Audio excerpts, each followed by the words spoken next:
toute personne courageuse qui assiste à cette deuxième partie, donc j'ai dit qu'elle serait quand même très détendue parce qu'on va faire un tour de la planète.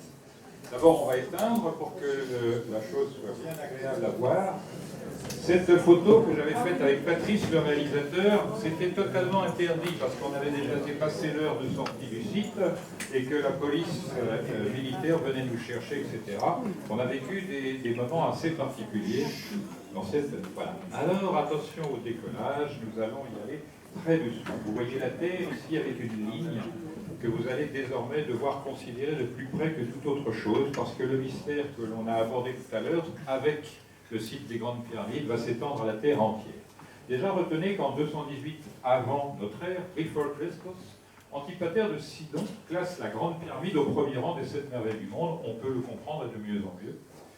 Et c'est la seule à subsister de nos jours. À la même époque, le savant grec Agatharcide de Cnide, qui est géographe et précepteur des enfants du pharaon Ptolémée, qui est d'origine grecque, il dit ceci de la Grande Pyramide, qu'elle intègre des unités de mesure géographique.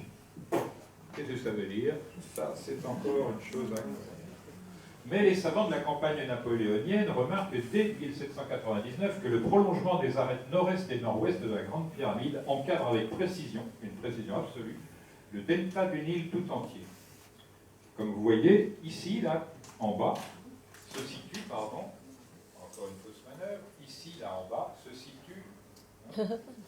c'est ça le progrès moderne. En bas, c'est la Grande Pyramide. À la pointe en bas, il s'agit de la Grande Pyramide. Et en effet, hop, elle encadre le delta. Est-ce que c'est voulu? Est-ce que c'est le hasard? Toujours la même question. Ceci dit, placée entre l'Asie et l'Afrique et communiquant facilement avec l'Europe, l'Égypte était le centre de l'Ancien Monde. C'est parfaitement dit. Vous allez voir à quel point c'est important.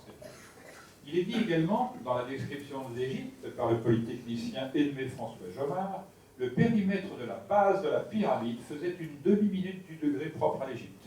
Ce hasard est décidément partout et omniprésent. Donc ce sont ces choses-là qui étaient déjà connues. À tel point que dans les ouvrages d'égyptologues, appelés également mythologues, délirants, etc., on avait aperçu ceci sous cette forme. Le site de la Grande Pyramide de Gizeh partage les terres émergées en 4 parties sensiblement équivalentes, en surface évidemment, et occupe une position centrale. Ça confirme ce que disaient les savants de Napoléon. Le site des Grandes Pyramides, le plus central de la planète, est aussi le plus fixe, car les plaques tectoniques semblent tourner autour de lui. Et en effet, on constate quand même que les choses sont lentes, mais que ça s'écarte à partir de ce site-là. Les continents s'écartent les uns des autres à partir de ce site-là. Mieux que ça, on a un astronome de Bourges, qui est en même temps un prêtre, et qui dit « Menons une parallèle passant par le degré de latitude nord. Que constatons-nous? Un examen même superficiel nous montre que ce cercle tracé autour de la Terre est celui qui renferme le plus d'étendue continentale. Or, c'est précisément sur ce parallèle qu'est construite la Grande Pyramide. » Il ajoute « Si l'on calcule exactement l'étendue des terres que l'homme peut habiter, il se trouve que ce fameux méridien, ligne verticale cette fois-ci, les partage en 2 portions rigoureusement égales. Ce qui signifie qu'il y a plus de surface de terre à la fois dans le méridien, ligne verticale, et sa latitude horizontale, que dans aucun autre méridien ou latitude du globe terrestre. Ainsi, ce méridien, comme le dit le prêtre Moreux, astronome, est le seul qui soit fondé sur la nature des choses et par conséquent qui est une véritable raison d'être. Nous, on fait passer ça par le méridien Greenwich, sorcière verte, on comprend.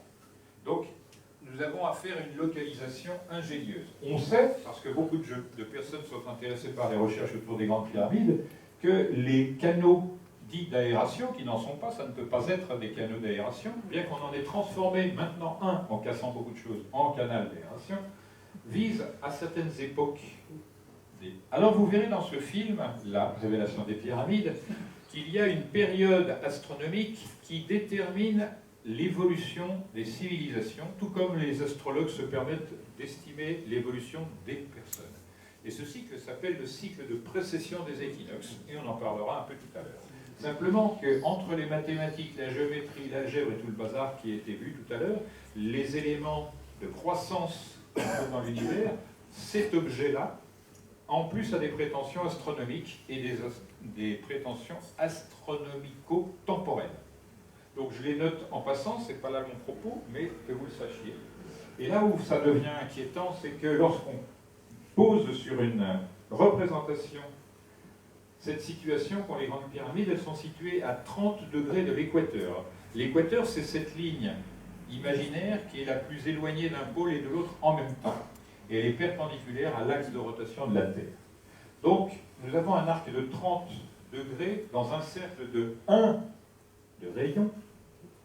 Et bien cet arc, il vaudra la valeur de la coulée. Mais c'est le même qu'on trouve sur la Terre si on prend la Terre et qu'on imagine quelle est cette dimension-là.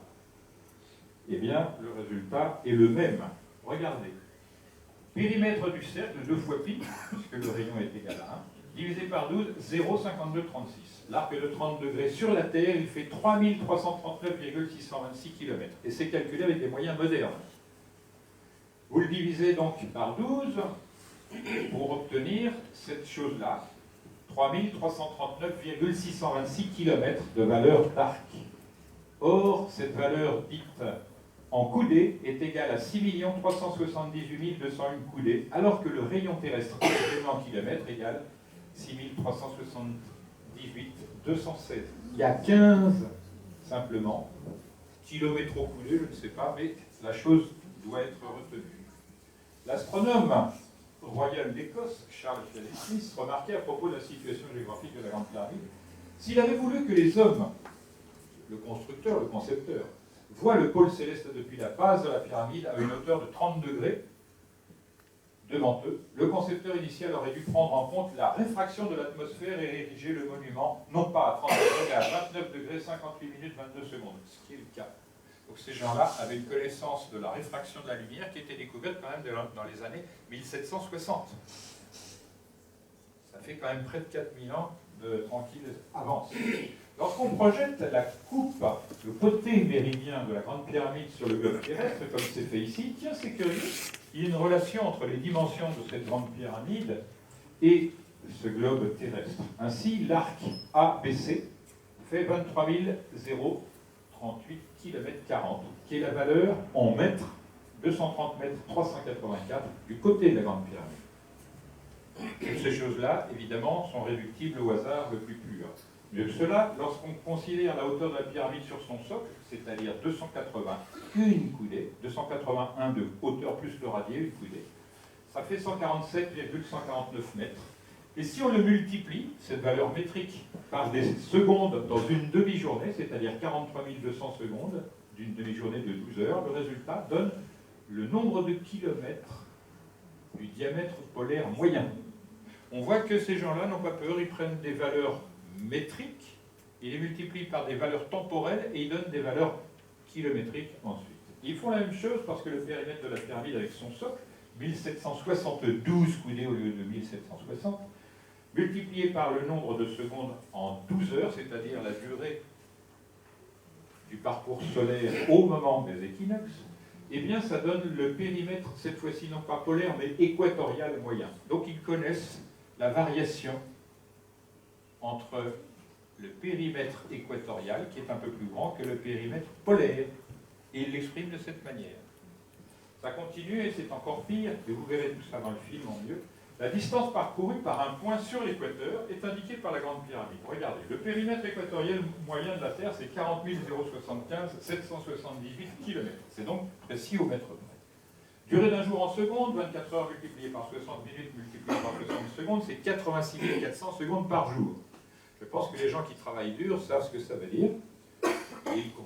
Un point posé sur l'équateur parcourt donc 40 075 778 km divisé par 86 400, résultat 463 840 par seconde.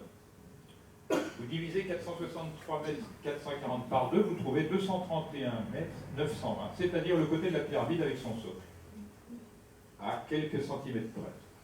La mesure du demi-diamètre de la Grande Pyramide avec son socle est égale à celle du déplacement que parcourt un point posé sur l'équateur en une seconde. Donc ces gens-là nous indiquent par des valeurs métrologiques, des valeurs temporelles.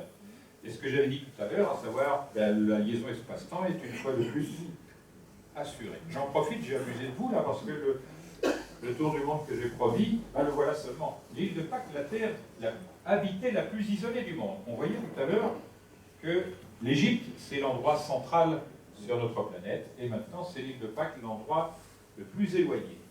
Et que constate-t-on si on tire un trait entre le site de Gizeh et le centre de l'île de Pâques? C'est que ce trait se situe à 30 degrés de l'équateur. Curieusement, si l'on... Mais c'est pas le meilleur, quand même. Entre le point le plus central, Gizeh, et le point le plus isolé, l'île de Pâques, ceux-ci s'inscrivent sur un équateur penché à 30 degrés, dont le point de projection nord n'est autre que le pôle géomagnétique de la Terre. Là, on a quitté les mathématiques, on rentre dans le monde de la physique, parce que ce point géomagnétique, personne ne le voit. Seuls les appareils électromagnétiques peuvent le détecter. Ça veut dire qu'il y a une science là derrière. Ça n'est plus du conjoncturel avec des maths. On est en train de nous dire, voilà, nous on connaît la Terre, on connaît sa géophysique, etc. Donc ce point physique invisible est de première importance parce qu'il semble actuellement considérablement perturbé. Il bouge de plus en plus et de plus en plus vite. Il suffit de regarder régulièrement les infos pour nous dire, tiens, il y a un malaise. Ce point physique, il était en train de se déplacer chaque année d'environ 40 km. Maintenant, il y en a 270 km par an. Donc là, il y a peut-être des raisons de s'inquiéter. Et là où c'est le pire, c'est que quand on mesure la distance entre le site de Gizeh, pointe de la Grande Pyramide, et l'île de Pâques, milieu géométrique de l'île de Pâques, la distance, c'est le nombre d'or multiplié par la valeur du quart du périmètre terrestre, c'est-à-dire 10 000 km. Ça vient souder les valeurs kilométriques, les valeurs en coulée et le nombre transcendant irrationnel tel que pi et phi. Pourquoi? Je peux citer pi parce que c'est sur un cercle. Le cercle le plus grand sur Terre, c'est l'équateur. Voilà, donc ça, cette liaison-là, jusqu'à présent, personne n'a osé la mettre en doute et l'attaquer parce que ça se vérifie facilement avec Google Earth, directement sur Internet. Ça veut dire qu'entre le point qu'on appelle le nord géographique, qui est l'axe de la rotation de la Terre sur elle-même, et le nord géomagnétique, qui est, lui, en relation directe avec le Soleil. C'est pourquoi, comme il y a des perturbations solaires en ce moment, la Terre suit la perturbation solaire. L'écart moyen est 30 degrés d'arc.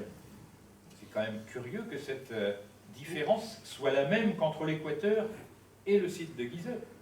Donc on voit par là que la pointe de la Grande Pyramide nous désigne quoi?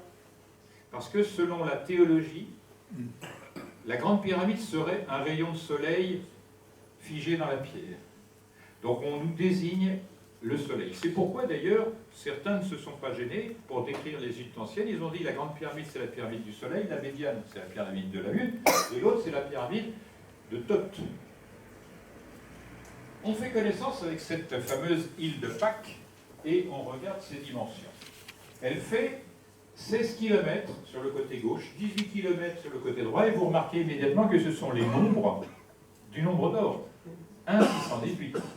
Vous regardez la face sud, 24 km. Qu'est-ce que ça exprime là? En haut le nombre d'or, en bas le nombre pi, parce que 24, ça sous-entend les 24 heures du jour. Donc ces gens-là savaient, en nous transmettant leur science, que le temps et les mouvements célestes étaient accordés. Et en plus, ça fait 26 degrés, c'est-à-dire 2,618 pratiquement, sur l'équateur. Donc 16 km multiplié par 1,5, la moitié de 3, égale 24 km. On est en plein délire comme d'habitude. Mieux que cela, lorsqu'on prend les mesures du triangle ici montré A, c'est ce qu'on appelle la caldeira d'un volcan, qui est en dessous, à la pointe sud-ouest, qu'on appelle Ranokao. C'est super, ça fait un peu plus d'1 km 300 de diamètre, c'est quasiment un cercle parfait. Et on pointe ça sur les deux autres sites les plus élevés de l'île de Pâques. Et c'est un triangle de quelle qualité, quelle catégorie? Isocèle. Voilà. Et c'est curieux parce que lorsqu'on en donne les dimensions en miles ou en kilomètres, on est toujours dans les mêmes référentiels. Alors quelle est la différence entre le mile et le kilomètre? Eh bien, le kilomètre, il est issu de la division de l'équateur, alors que le mile, il est issu de la division du méridien. C'est pourquoi, entre le yard et le mètre, il y a une toute petite différence. C'est la même qu'entre l'équateur et le méridien. Donc ces choses-là, je les ai évidemment exploitées à fond, et c'est très rigolo parce que les anciennes mesures métrologiques de tous les pays, et on va le voir tout à l'heure, sont en association. Regardez un petit peu, ça recommence plus loin. Les caractéristiques géométriques de ce triangle isocèle montrent qu'il appartient à un pentagone, figure qui engendre le nombre d'or dans ses proportions. Pourquoi tant d'insistance à montrer le nombre d'or? On va le savoir. Regardez le pentagone. Lorsqu'on prend n'importe quel pentagone, qu'on met son comment dire, soit habituel, soit étoilé, les résultats sont toujours les mêmes. Vous avez, si la figure en haut fait 1, le petit côté, si je puis dire, le côté central sera égal au nombre d'or, fixe, et le plus grand côté en bas au nombre d'or au carré, c'est-à-dire le premier plus le deuxième. Et on regarde sur le côté, c'est la même chose, les proportions sont horizontales ou verticales. Elles sont de la même manière lisibles sur le mode angulaire, et encore, si on décompose les angles et les dimensions, le résultat est toujours le même. Donc, le rapport du pentagramme et du nombre d'or est assez éloquent en lui-même pour s'apercevoir que cette île de Pâques, elle a des caractéristiques géométriques évidentes. C'est encore plus rigolo parce qu'elle est entourée d'eau et la molécule d'eau est constituée donc de 2 atomes d'hydrogène et un atome d'oxygène qui s'associent toujours selon le même angle, qui est l'angle de 108 degrés, le plus grand angle, dans le pentagone. Ça n'est pas enseigné, on se demande pourquoi. Ce qui fait que cet angle de 108 degrés, c'est pour ça que je l'ai associé, comme ça vous vous en souviendrez, à la tête de Mickey, qui elle a les mêmes caractéristiques. Vous joignez le centre des oreilles de Mickey au centre de son nez, c'est un angle de 108 degrés. Il faut savoir quand même que Disney était franc-maçon. Cet angle de 108 caractérise donc le pentagone, tout en même temps qu'il induit la présence du nombre d'or. La planète Terre ne serait d'ailleurs pas plutôt appelée la planète O. Et ça continue, donc, parce que si on joint l'île de Pâques à Gizeh, c'est-à-dire 16 180 km, soit phi multiplié par 10 000 km, et qu'on les rejoint au pôle géomagnétique, et bien justement les 10 000 km, c'est ça. De l'île de Pâques au pôle géomagnétique ou de Gizeh au pôle géomagnétique, il y a exactement 10 000 km. Donc les indications croisées sont très fortes. Et ce triangle donc, équilatéral, il est issu d'un pentagone dont les angles sont 36 degrés et 108, qui sont des triangles connus des francs-maçons. C'est-à-dire que cette leçon qu'ils n'ont pas faite, elle reste à faire, et j'espère qu'ils vont prendre le relais, un de ces quatre, ça m'évitera de me fatiguer. Ceci est la forme géométrico-physique exacte de l'île de Pâques, et ceci, à droite, en est l'extension. Alors, pour faire rire, j'ai mis la pointe en bas, mais personne n'est obligé de suivre. Et il ne s'agit pas de raconter des salades. Hein. Vous voyez comment est constituée la salade? Sur le même plan pentagonal. Ça veut dire que ce que j'ai expliqué sur les relations entre le nombre d'or et le végétal, là, est très visible. Mieux que cela, l'angle d'inclinaison de l'équateur penché, île de Pâques, Nazca, Gizeh. Nazca, c'est quoi? C'est les pistas, les géoglyphes, les lignes. Eh bien, si l'on considère la Terre comme équivalente à un cercle de 2 de diamètre, c'est-à-dire 1 de rayon, la valeur de l'arc terrestre, on l'a vu tout à l'heure, est égale à la coudée. Mais 40 000 km divisé par 12, on l'a vu tout à l'heure aussi, 3333 km sur une sphère parfaite, est égal à 6366,128 coudées, qui est la valeur kilométrique exacte du rayon terrestre. Donc toutes ces choses-là concaténées montrent que la mathématique des sites le plus central et le plus excentré sont en coordination avec les mathématiques des bâtisseurs. Ce qui était connu puisque M. Alexis Jean-Pierre Pauqueton, 1732-1789, mathématicien et correspondant de l'Institut, c'est là où on est allé interviewer beaucoup de personnes, il avait écrit ceci: Métrologie ou traité des mesures, poids et monnaie des anciens peuples, où on traite de l'utilité des étalons inaltérables pris dans la nature, de l'avantage d'une mesure universelle, du calcul décimal. On fait voir qu'une mesure universelle prise en celle d'un degré de méridien ne serait pas moins parfaite que celle qu'on réglerait sur la longueur d'un pendule à seconde. Tous les radiesthésistes devraient tenir compte de cela. Et on prouve que les anciens avaient un étalon naturel de mesure pris dans la grandeur du degré de méridien, et que dès les temps les plus reculés, avant la fondation de Ninive, de Babylone et des pyramides d'Égypte, la circonférence de la Terre avait été mesurée aussi exactement qu'elle l'a été dans ce siècle. Donc, en 1780, on savait cela. Blackout total, cover-up, comme pour les ovnis et tout le bazar. Pour les sciences non conventionnelles, c'est-à-dire radiesthésie, j'appelle science une cohérence dans les résultats. Moi qui ai connu un grand-père très très versé dans ces choses-là du point de vue pratique, absolument pas théorique, il avait des résultats prévisibles à tout coup, comme comment dire, n'importe quelle science peut en avoir. Alors on va retourner à Nazca, ce site de l'ouest du Pérou où on trouve des pistas, des lignes et des géoglyphes, pour s'apercevoir que de Gizeh à Nazca, en termes de pourcentage, si la Terre fait 100% de périmètre, la distance Gizeh-Nazca représente 30,9% de cette dimension. Vous multipliez 30,9% par 2, ça fait 618. On est encore dans le nombre d'heures exprimé de manière angulaire. Et on se trouve avec 25%, 25%, 50%. Regardez, 16 180, on l'a vu, c'est la distance entre Gizeh et l'île de Pâques. Divisé par ce pourcentage, c'est-à-dire un autre site étrange, c'est le moins qu'on puisse dire, le résultat, ça donne la valeur de la coudée, non pas des Égyptiens, mais des bâtisseurs. On voit que même dans l'île de Pâques, ces choses-là sont dites en coudée. Et quand vous verrez le prochain film, l'opus 2, vous allez voir le détail de tout cela qui est absolument incroyable. On ne se relèvera pas de sa place de sitôt. Donc, on continue, on multiplie donc la valeur de la coudée par 25% plus 25% égale 50%, et on trouve évidemment la valeur de phi carré. Donc toutes ces choses-là, pourquoi elles sont faites? Ce sont d'étonnantes similitudes géométriques entre les valeurs découvertes dans la Grande Pyramide et le reste du monde. On continue, on va au Mexique cette fois-ci, pays de Grande Pyramide. Là, c'est le site de Teotihuacan, qui veut dire la colline des dieux. La colline, c'est évidemment celle-là qu'on appelle pyramide. Et Théos, c'est quand même du grec. Donc ces choses-là sont à considérer parce que je prétends et je démontrerai qu'il y avait une langue antérieure à toutes les langues, et c'est sur celle-là que se sont greffées nos langues modernes, simplement par dérivation. Alors la distance entre le site de Gizeh et le site des pyramides mexicaines, c'est 12 345 km. J'attire sur l'attention sur le fait que c'est 1, 2, 3, 4, 5. Pour faire plus clair, plus simple à mémoriser, c'est facile. Pourquoi fait-on cela ainsi? Eh bien, écoutez bien la mentalité de ces gens-là. Vous prenez la Terre, vous mettez au milieu des terres émergées les grandes pyramides, pas de problème, ça occupe là. Vous allez voir qu'au Mexique, on prend toutes les Amériques, Amérique du Nord, Mésoamérique, Amérique du Sud, et au milieu, au Mexique, on met des pyramides. Et vous allez découvrir qu'en Chine, c'est la même chose. Donc ces gens-là, ils disposent leurs pyramides dans des endroits spécifiques, pensés. Ça, c'est la démonstration qu'ils connaissent la Terre. Ça, c'est un mur et ma femme, c'est-à-dire une polarité extrême. Ma femme, tout en tendresse, en vitalité, en humour, avec un sourire enchanteur. Un mur, moi. Nous sommes ici à l'île de Pâques.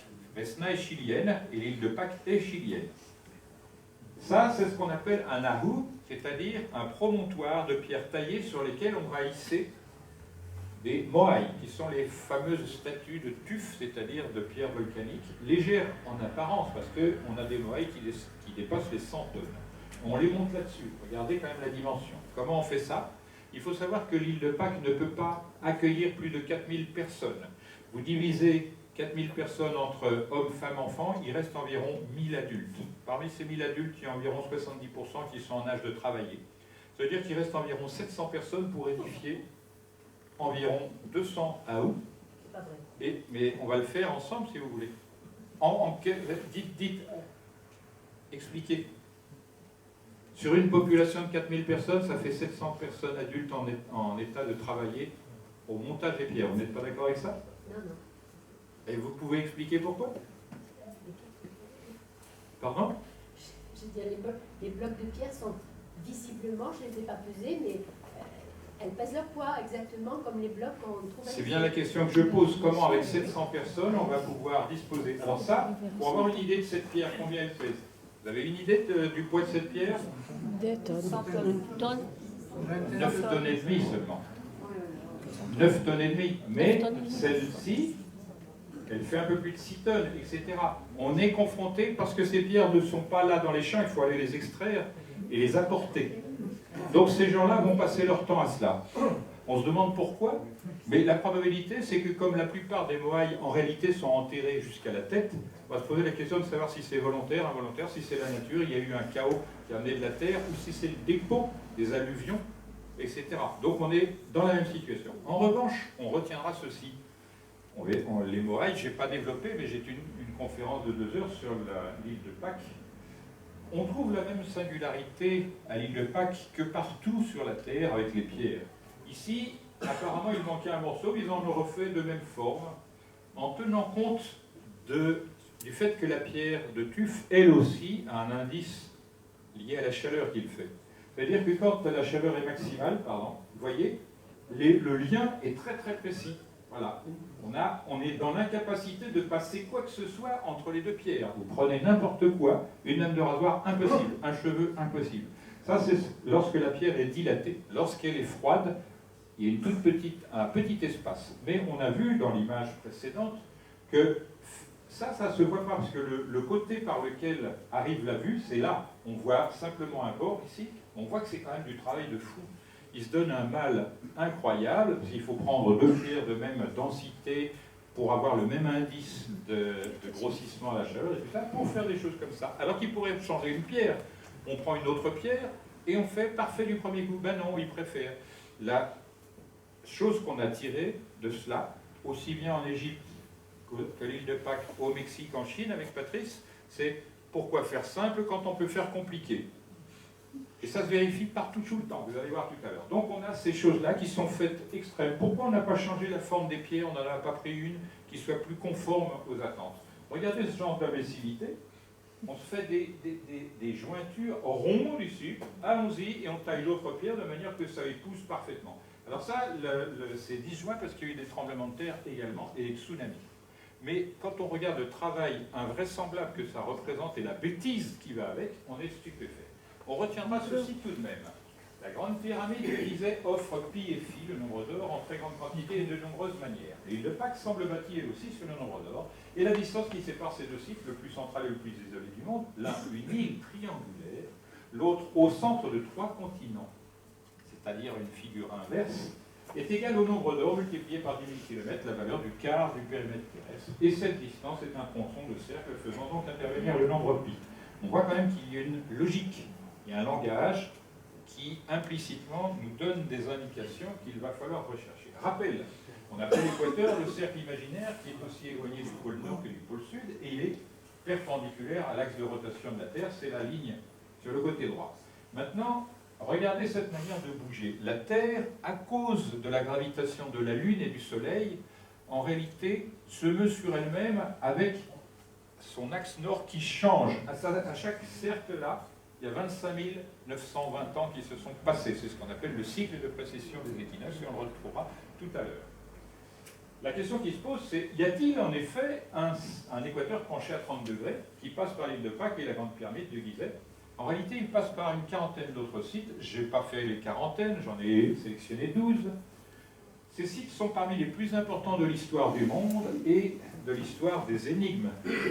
Donc ces sites, tout cela se retrouveront, et c'est cela que nous allons rapidement visiter ensemble. Donc ce deuxième équateur existe-t-il vraiment? A-t-il été créé à dessein? Ça, c'est la bonne question, il faut le démontrer, ce que l'on va faire rapidement. D'abord, on fait le tour de cet équateur penché par étapes, et on commence évidemment par l'endroit le plus isolé, l'île de Pâques, île triangulaire, avec des caractéristiques particulières. On aborde sur la face ouest du continent latino-américain, l'Amérique du Sud, mais en réalité, ça n'est pas une seule ligne, c'est une bande équatoriale. Cette bande, elle représente ce qu'on appelle la nutation de la Lune. La Lune, en fait, elle se dandine à cause justement du bourrelet de l'équateur terrestre. Et là, on voit que ces gens-là connaissent aussi la physique de la liaison entre la Terre et la Lune. Et ce balancement, il y a une moyenne dans ce balancement. Et il y a des points extrêmes. Le point extrême nord, c'est la baie de Paracas, où on trouve le géoglyphe le plus grand du monde. Et la nutation sud, c'est ici. On va trouver au milieu Nazca Oriental Tambo, et on va trouver au milieu de cela le célèbre site des galets de Ica Okukahe. Je ne vais pas en faire trop vite et trop fort le tout, mais d'abord, le géoglyphe le plus grand du monde. Le problème, tout comme dans la pierre, dans le sable, on ne peut pas dater les choses. Donc on ne sait pas. Il y en a qui disent ça a été fait il y a 2 siècles, d'autres ils disent mais on a toujours connu ça ici.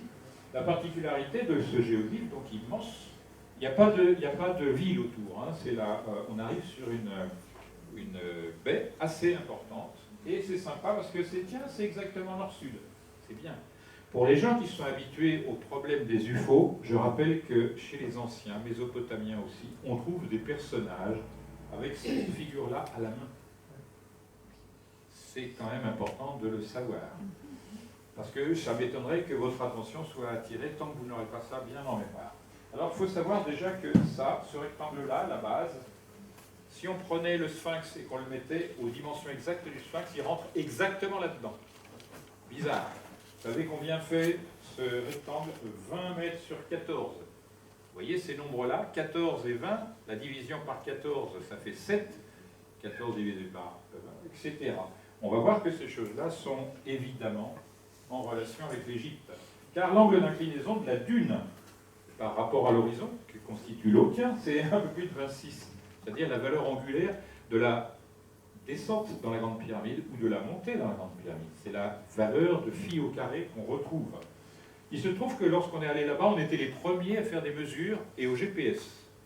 Et il fallait qu'on marche les uns et les autres dans les traces laissées par le premier, parce que c'est une croûte qui s'effondre quand on marche. Donc si on ne veut pas dévaster le site, ça veut dire que ce site, comme il n'y a aucun vent dessus, il est toujours dans l'état tel qu'il a été livré.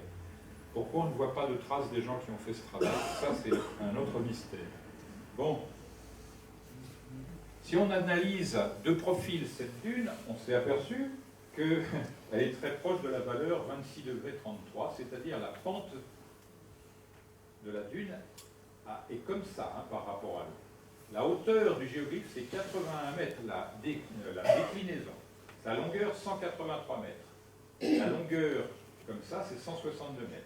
Qu'en penser lorsqu'on sait que la pente fait un peu plus de 26 degrés d'angle et que la diagonale d'un double carré de l'un de côté est égale au nombre d'or ajouté à son contraire? On a la même figure proposée que dans la Grande Pyramide, la chambre haute.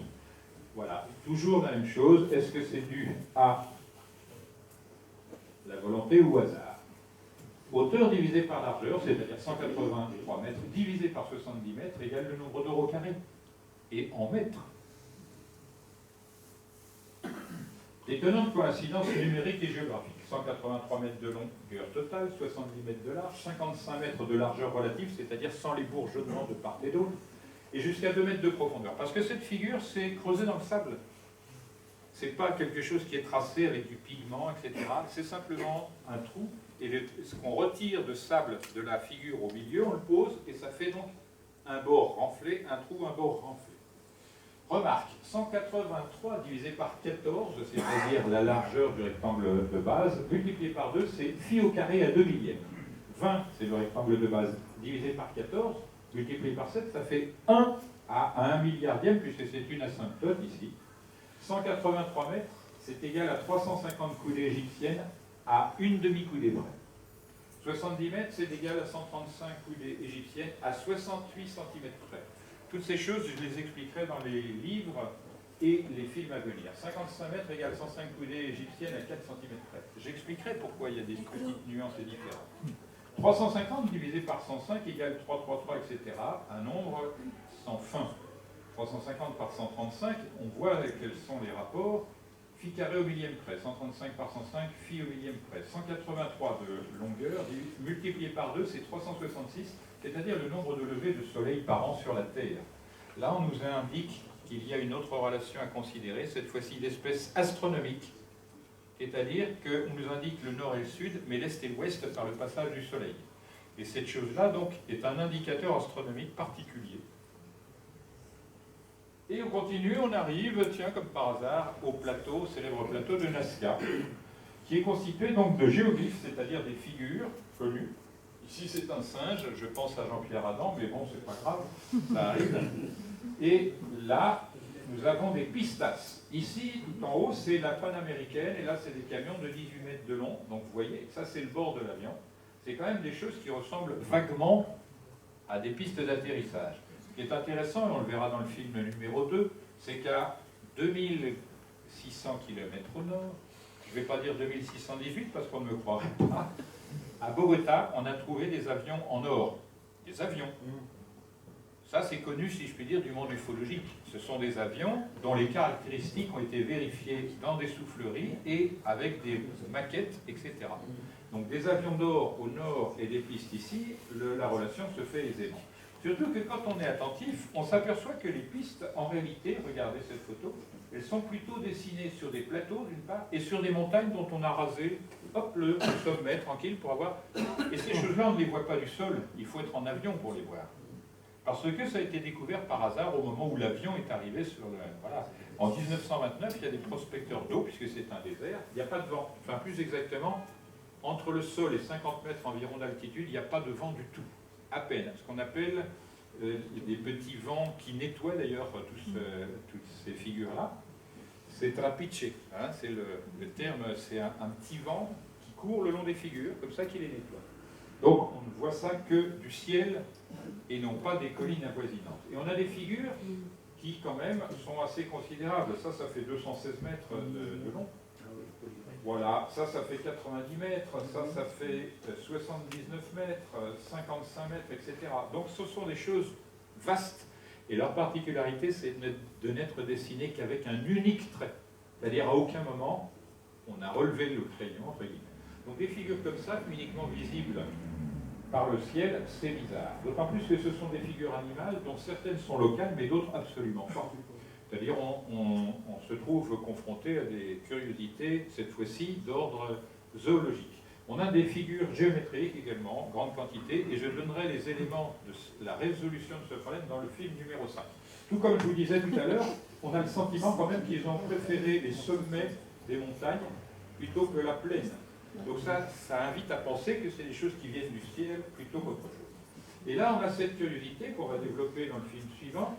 On a une bizarrerie, c'est-à-dire dans la pierre qui est de l'andésite. L'andésite, c'est très dur. Hein. On va dire que c'est une variété tendre de silex, mais c'est très dur. Eh bien, on trouve 10 000 trous.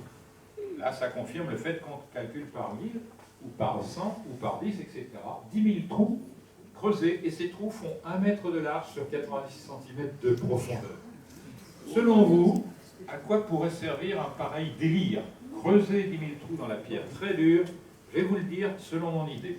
C'est un désert, il y pleut environ une fois tous les 50 ans, et je pense que ça c'est un réservoir d'eau qui simplement permet d'avoir environ 25 000 mètres cubes, non, ce que je raconte, 25 000, beaucoup plus que ça, de mètres cubes d'eau disponibles, etc., qu'on vient prendre, ça évite de l'amener d'ailleurs.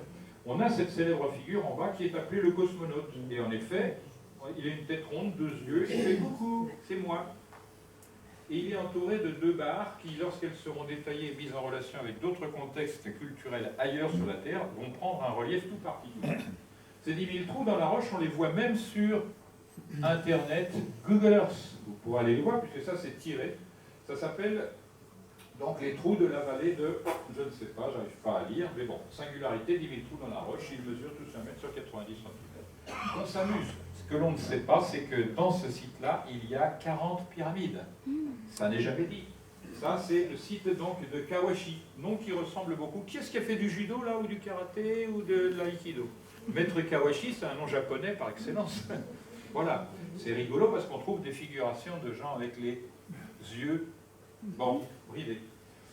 Là, on va dépasser ce site pour arriver dans le Mato Grosso, et vue d'avion, on a des pyramides ici, par série. Il y en a une série ici, une série là. La ligne passe exactement au milieu. Quand même, c'est fortiche. Mais on ne peut pas y aller tellement c'est compliqué à aller dans ce site-là. Donc c'est un site de forêt vierge, mais on voit du ciel. Par la Toari, pas de recherche officielle. On arrive au nombril du monde. Alors c'est important parce que c'est comme ça que les Rapa Nui, c'est-à-dire les gens qui habitent l'île de Pâques, appellent leur île. C'est le nombril du monde. Donc on a plusieurs nombrils, puisqu'à Delphes aussi, les Grecs disaient Delphes, c'est le nombril du monde. Vous avez une terre qui a multiples nombrils. J'en ai dénombré 12, et ils sont avec des proportions dans leur séparation, proportions intéressantes. Ici à Cusco, c'est intéressant parce que c'est une ville en altitude, c'est 2800 mètres. On lutte, quand on n'est pas habitué, contre le mal de l'altitude. Besna, qui a eu cette chose-là dans son existence, elle a saigné des oreilles, du nez, de partout, je ne vais pas donner le détail, parce que la pression sanguine, du fait que la pression n'est pas la même à cette altitude, baisse brutalement et le sang commence à afficher le camp partout. C'est quand même sympa et il faut faire que la personne redescende en urgence, sinon c'est quand même une perte de sang très importante et c'est la mort qui s'ensuit. Donc c'est un style de vie très particulier. Les gens qui habitent le site, qui sont originaires du site, on les appelle la race de bronze. Parce que d'abord ils sont couleur cuivre, pour singulariser, mais en plus ils ont un système sanguin qui n'est pas exactement le nôtre. Il est adapté à l'altitude. Et ces gens-là, qu'est-ce qu'ils font à cette altitude? Ils font comme les gens qui habitent au niveau de la mer. Ils trimballent des gros rochers de plusieurs centaines de tonnes. Oui, et en plus, ils se cament pour faire ça. Ils mangent des feuilles de coca, pas de la boisson coca, si, parce qu'il y a ce qu'on appelle Inti, c'est du coca jaune, spécial altitude. Regardez, là nous sommes à 1,5 km de la capitale du mont Tinca, c'est ce qu'on appelle Sacsayhuaman. Et là, vous verrez dans l'autre film qui viendra après ce que c'est exactement Sacsayhuaman. On aperçoit 3 enceintes superposées avec des pierres de 200 tonnes ici, 280, etc. Vous voyez les lamas de long. Non, non. C'est simplement pour dire que ça, à quoi ça sert exactement? Ils vont se faire la guerre avec 3 enceintes, les autres cornichons, au lieu de contourner l'obstacle, ils vont attendre devant, se lancer des flèches, on ne sait pas. Là, le résultat, c'est que c'est complètement stupide. Ce que l'on sait simplement, c'est que les pierres de cette enceinte-là sont plus grosses que celles-là d'une valeur égale à phi, et que celles-là sont plus grosses d'une valeur égale à phi que celles qui viennent au-dessus. Donc ces gens-là sont fous. À cette altitude, ils essayent de calculer le volume des pierres qu'ils vont mettre dans la 2e enceinte et dans la 3e enceinte, mais il faut dire que plus on travaille, plus on est fatigué, donc les pierres diminuent de taille, etc. Alors on a rencontré tous les grands spécialistes des lieux et on nous a dit « Ah, ces pierres-là, celle-là par exemple, ça a été apporté de 7 km dans les Andes. » Vous voyez le transport de ce machin-là, 280. Ce qu'il faut savoir, c'est que qui est allé dans le site en question là? C'est un endroit très humide. Et pour ceux qui y sont allés, ils savent très bien que la terre est grasse et colle, et qu'on se casse la figure facilement en glissant. C'est-à-dire que sur les pentes des montagnes des Andes, on monte des pierres de cette taille-là, mais il faut se caler, avoir des crampons, des choses comme ça, sinon on glisse avec, on se fait écrabouiller. C'est le même problème un peu partout. On se trouve face à des énigmes de cet ordre, on ne sait pas à quoi ça sert, mais c'est fait. Et on dit, ah oui, c'est l'Inca Pachacutec qui a fait ça. Alors que toutes les légendes locales disent que ce sont les antédiluviens qui ont fait ça. Non, pour les historiens, c'est les Incas, point barre. Bon, à tel point qu'en visitant Cusco, on avait un guide qu'on avait trouvé sur place, il nous a montré le mur fait par, d'un côté, les antédiluviens et de l'autre côté par les Incas. Il dit d'un côté les anciens, de l'autre côté les incapables. Oui, oui, oui. Et donc c'est notoire sur place que c'est pas possible que les hommes aient fait ça. Mais il ne faut pas en tenir compte. Vous voyez ici la qualité de la coupe. On dirait que les gens ont pris un truc, ils ont coupé dans du beurre. Parce que c'est de la pierre quand même très dure, très très dure. Vous pouvez casser facilement une lame de couteau là-dessus, tranquillement. Donc c'est constitué comme ça, et par-dessus on fait des constructions à la moderne, c'est-à-dire des pierres qui pèsent quoi, 300 kg à peine, de la bricole. Et ces choses-là tiennent dans les tremblements de terre fréquents, comme en Égypte, assez. Voilà. Vous connaissez tous ce site, c'est Machu Picchu. Machu Picchu, ça veut dire montagne vieille. Et là, ça s'appelle Huayna Picchu, c'est-à-dire montagne jeune. Et là, une fois de plus, cette polarité est exprimée de cette manière parce que la ligne qui passe, la ligne de l'équateur, passe entre les deux, là, entre ce sommet et l'autre. Et si vous êtes attentif à votre intuition, vous allez peut-être remarquer ceci, c'est que le profil de Machu Picchu, quand on le redresse, c'est Chirac avec son grand nez, l'œil de Sarkozy, et la bouche de je ne sais pas qui, Monsieur Hérault peut-être, mais regardez bien, on voit très bien que l'emblème des gens des Andes, qui est le condor, et là je ne vais pas parler de Sarkozy ni de personne, eh bien, je vais vous faire un jeu de mots. Comment appelle-t-on la femelle du condor ? On l'appelle la chambre à coucher parce que c'est là qu'on dort. Et bien, aussi bête que cela paraisse, les anciens ils s'exprimaient de cette manière. Voilà. Mon grand-père il m'a appris que le langage dans sa région, c'était comme ça que ça marchait. Chez les Grecs, on appelle ça le sel attique, c'est-à-dire des tournures qui permettent de dire des choses, d'en cacher d'autres et de laisser entendre. Voilà. Simplement, là, si vous regardiez ce personnage, il regarde le ciel. Il fait comme les grandes pyramides avec les pointes dans l'air, il fait comme les Moaïs de l'île de Pâques qui regardent, au lieu de regarder leurs pointes de chaussures, ils regardent le ciel, on ne sait pas. Mais ça parsème, et c'est une preuve supplémentaire. La distance exacte entre l'île de Pâques et le célèbre site andin de Machu Picchu, par ailleurs, au Pérou, est de 4058 795 km de centre à centre. Si l'on divise le périmètre terrestre choisi par cette dimension exacte, le résultat est pi au carré. Évidemment, coïncidence. Ce qu'on peut dire, comme l'a résumé si élégamment tout à l'heure Gilbert Attard, c'est que ces gens-là, ce sont des ignorants, des incapables. C'est une évidence maintenant. Regardez, là nous sommes à Ollantaytambo, c'est encore un peu plus haut que le site de Machu Picchu, et là on s'amuse à mettre des mégalithes de 20-30 tonnes, appareillés au demi-millimètre près, après donc de 4000 mètres d'altitude. Là, on est dans le délire. Parce que ça, c'est une pente de 26 degrés. Comme c'est bizarre! Il faut savoir qu'une pente de 22 degrés, on tient debout. Mais 26, on est obligé d'être à quatre pattes. Nous, on est arrivé un jour de pluie, c'est tout juste si on ne partait pas en arrière avec le matériel. Donc, c'était assez cocasse. Et vous verrez ça dans le film. Ce qu'on retient, c'est qu'à l'île de Pâques, l'appareillage, tout comme en Égypte ou en Égypte ici ou à Cusco, c'est le même. C'est-à-dire les mêmes bêtises. Ici, au lieu de prendre des pierres qui seraient conjointes, on les taille, puisque ça c'est du tuf, c'est facile. À Cusco, on prend de l'andésite et on se permet des fantaisies de cet ordre-là. Voilà. Quelle est la vocation de ce genre d'appareillage? C'est simplement pour lutter contre les tremblements de terre. C'est la méthode qu'ils ont trouvée et réalisée pour éviter que les lignes de cassure des tremblements de terre portent les pierres d'un côté ou de l'autre. Ça fait que ces montages-là sont très résistants. C'est pourquoi on les connaît maintenant. Ça sous-entend que ces gens-là avaient l'intention d'envoyer leur savoir à des quantités de temps qu'on ne peut pas mesurer, puisqu'on ne peut pas dater cela réellement. On va faire le tour de la Terre maintenant comme promis. On est passé par Paracas, le grand géoglyphe, on est passé à Nazca, les pistas, Alors il faut savoir quand même que les lignes, elles sont extrêmement bien faites, rectilignes, et la plus longue dépasse 38 km, et elle franchit les vallées, les sommets, comme si de rien n'était. Dans un prochain film, on montrera une ligne comme ça qui dépasse les 3000 km, dans les Andes, transversalement, avec un caractère totalement rectiligne. Pourquoi cette ligne traverse-t-elle les Andes de cette manière? C'est qu'au sommet, au nord-ouest, c'est une mine d'or, et au sud-est, une mine d'argent qui sont reliées comme ça. Comme si on voulait indiquer à un être spatial, tiens, tu prends la ligne et ça va de l'une à l'autre. Sympa. Bon, on continue, on a vu Machu Picchu, on a vu Ollantaytambo, on a vu Cusco, Sacsayhuaman, là où il y a l'espèce de dentition, là, et Paratoari. On va continuer, on va se poser la question, mais comment on fait pour tracer une ligne droite? Sur la Terre, on peut prendre des points de repère, etc., les étoiles, mais sur l'eau, comment fait-on la courbure? Comment régit-on ces choses-là?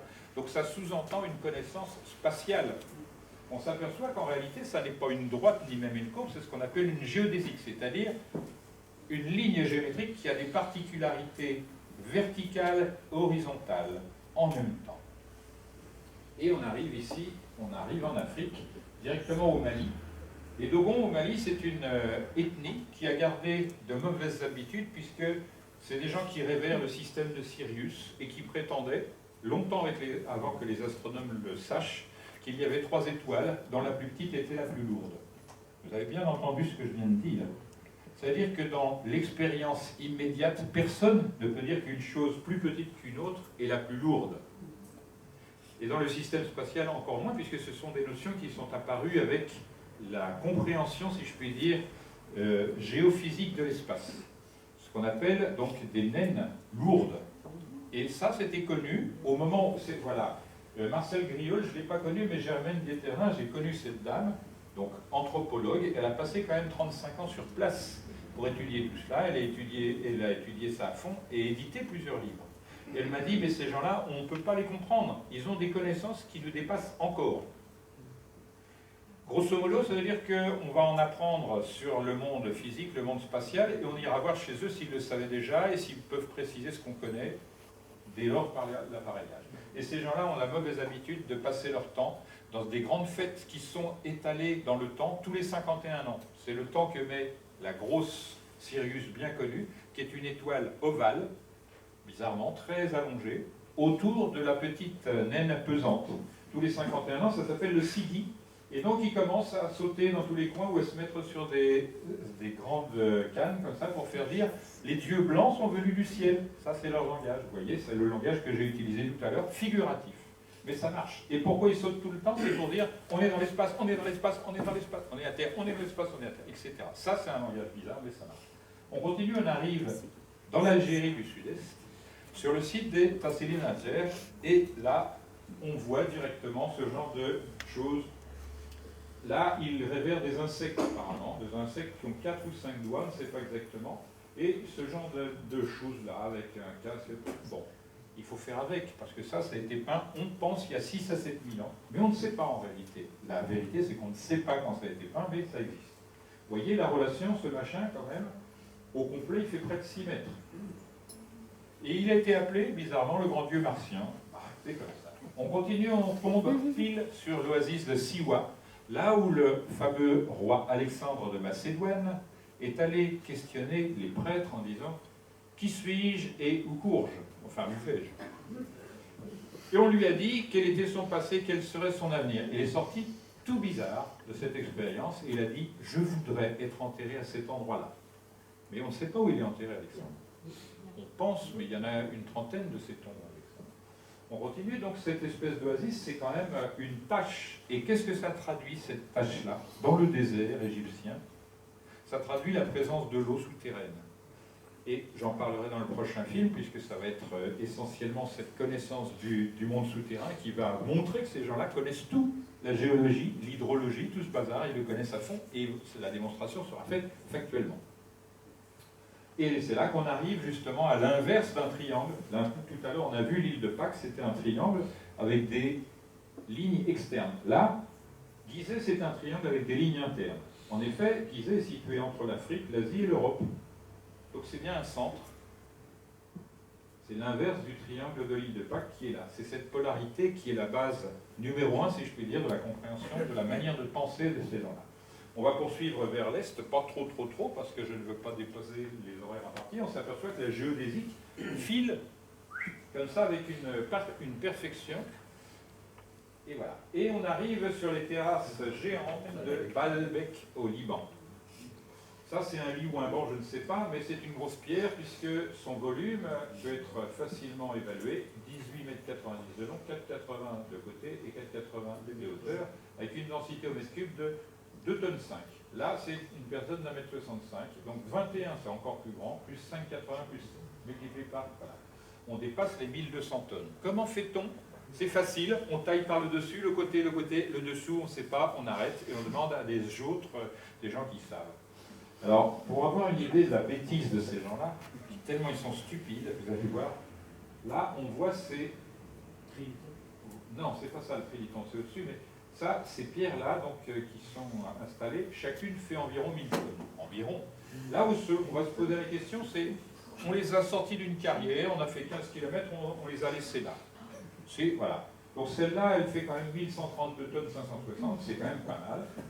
Et on l'a déplacée de plusieurs kilomètres. Et là où ça devient un peu dingo, c'est ça. Regardez, là c'est un homme d'1,80 m. Il montre les petites pierres et il montre les... Ça, c'est une rayure artificielle. Ça, c'est... Voilà. Des pierres comme ça qui font 500 tonnes, et là on passe à 1000 tonnes. Donc on a mis des petites pierres, regardez, hop là. Pourquoi faire simple alors qu'on peut faire compliqué? Quelle est la vertu de cette chose-là? C'est simplement lorsqu'il y a des tremblements de terre, les petites pierres prennent la vibration, et là aussi c'est sympa parce que ces pierres-là, on les voit de l'espace. Là, on est à 700 mètres de hauteur, on voit le parpaing qu'on a vu tout à l'heure, le voilà. Bon, ben c'est des gens... Vous connaissez les Libanais aujourd'hui, c'est des gens, c'est pas le travail qui va les épuiser. Hein. Voilà. Et pour avoir une idée de la chose, c'est connu depuis longtemps, puisque là, c'est au début du siècle dernier. Et là, c'est il y a quelques années, on voit ici les constructions, mais les choses là n'ont pas bougé. Hein. Pratiquement, voilà, on retrouve les éléments. Là-bas, c'est le temple de Jupiter de Baalbek. C'est là qu'on va devoir apporter ce machin là-bas. On y va? Voilà, on continue, on tombe en Jordanie à Pétra. Alors ça, on s'imaginerait que Pétra, c'est une chose qui a été construite, ben non, c'est sculpté là. Ils aiment pratiquer dans la pierre un sport qu'on n'imagine pas. que la pierre soit dure, tendre, fragile, qu'elle casse au choc ou qu'elle casse, elles seront à l'abrasion. Non, ils font tout avec la même aisance. Comme si, vous allez voir dans le film, on a extrait du sous-sol de la pyramide de Saqqara 40 000 pièces de vaisselle, dans les pierres les plus tendres qui soient, et parmi les plus dures qui soient, et la perfection est en rendez-vous à chaque fois. 40 000 pièces de vaisselle, pourquoi faire à cette époque-là? Saqqara, c'est 31 siècles avant notre ère. Et les types, ils vont se donner le mal de faire 40 000 pièces. Alors, si on évalue leur méthodologie selon, par exemple, Jean-Pierre Adam, lui, oh, mais ces gens-là avaient le temps. S'ils mettaient 60 ans pour faire une assiette, c'était bien. Parce que c'est à peu près le temps qu'il faut avec une usure manuelle. Alors, on va dire, oui, mais c'était fait avec un tour, ils avaient un arc et un bout de bois, etc. D'accord. Voilà, on fait la même chose, il faut entre 20 et 25 ans. C'est-à-dire, on n'a fait que diminuer de moitié. Et ainsi de suite. Et eux, ça ne les gêne pas. C'est comme ça, ce sont des théoriciens. On leur dit la grande pyramide était faite en 20 ans. Oh oui, facile. On a même un égyptologue qui nous a affirmé, devant caméra, on a fait la grande pyramide, il dit bien, on a fait la grande pyramide en 7 ans. Bon, et bien on va recommencer, et puis là on aura une preuve absolue, c'est ce qu'on a fait. Et Jean-Pierre Martin, la personne qui était en charge, la responsabilité de Millau, vous savez, l'espèce de grand pont à Millau, là, ben, il a dit, moi, je ne saurais pas faire. Peut-être c'est Dieu, peut-être c'est les extraterrestres, mais moi je ne saurais pas faire. Je ne saurais même pas par où commencer. Donc ça, c'est un homme de terrain, il sait ce qu'il dit, et voilà. On passe à Uruk, en Iran, épopée de Gilgamesh, si vous connaissez un petit peu, le déluge, l'invention de l'écriture, de la politique, de la vie citadine, de l'architecture, des cultures céréalières, ça vient de Sumer, Shinéar dans la Bible, c'est cette zone-là. Tiens, c'est là où est né machin, là, Abraham. Voilà, c'est ça. On ne le voit pas sur l'image, mais bon. Là, et on arrive à Mohenjo-Daro, au Pakistan, et l'énigme des squelettes radioactifs. Alors, si vous voyez ça, et que vous allez en Israël, du côté de Sodome et Gomorre, vous seriez surpris parce que ça ressemble exactement à cela, l'eau en moins. Et comme les squelettes étaient, comment dire, radioactifs, on est en train de se poser la question de savoir si Sodome et Gomorre, c'était pas plutôt de ce côté-là du monde, c'est-à-dire dans cette région-là qu'on appelle l'Indus, c'est-à-dire une région avec un fleuve unique qui arrose et qui permet à tout le monde de vivre. Donc on continue, on arrive, là c'est la détente, puisque là, c'est l'orgie générale, les dieux passaient leur temps à faire toutes sortes de choses que j'oserais même pas montrer. Khajuraho, c'est en Inde, 85 temples, capitale de l'amour sacré. Et vous voyez la forme du temple, hein, et il y a des cryptes, c'est complémentaire, mais je ne vais pas rentrer dans le détail anatomique, rassurez-vous, on n'est pas là pour ça. Sukhothai, par exemple, en Thaïlande, c'est la même chose, et ça continue. Les prêtres ne regardent même plus les gravures et les sculptures, tellement c'est chaud là-dedans. C'est quand même bizarre. Sans blague, oh pardon. Je ne sais pas pourquoi, j'ai fait une fausse manœuvre, alors peut-être. On va repasser à cette chose-là qui permet, j'espère. Non, c'est pas là. Visionner le diaporama. Oh là là. La catastrophe. Je n'ai pas bien compris la première partie. Si ça ne plaît pas, je vais refaire la première partie. Allez, on va essayer quand même de pas. Regardez la beauté des images quand même. Ça vous permet de mémoriser ce que vous n'aviez pas compris dans la première partie. Je suis vraiment navré, mais bon, dans un quart d'heure. Rembourser. Voilà, rembourser. Monique, Ils n'ont pas besoin de repasser. il y a d'autres qui sont en train de faire le choix. Comment on fait? Qui connaît assez bien ça, c'est heureusement on a des secours sur place. Je ne suis pas obligé de sortir. Non. Si vous pouvez revenir à l'écran, vous étiez. Je vais cliquer.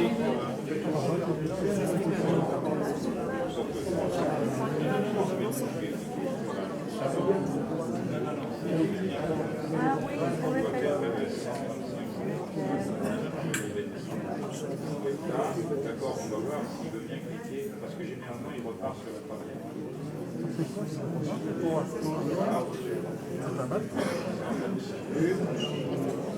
Bonbon, caramel glacé, glace.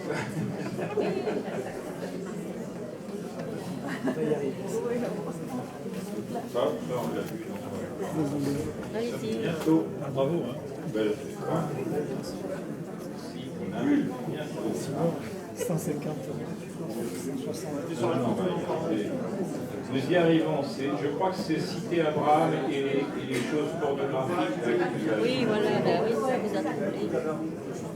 Et on va voir s'il veut bien. Double affichage. Non, non, pas dire quoi. Là, j'en clique là-dessus. Là. Non, il n'en veut pas. Affichage en bas, en bas. Oui, tu le responsable, En bas à gauche. Voilà. Non, non, celui-là, à droite, à droite. En dessous, en dessous, En dessous. Voilà. Ah, sympa. Ah, Parfait. bravo. Merci à ce jeune homme. Ouh là là.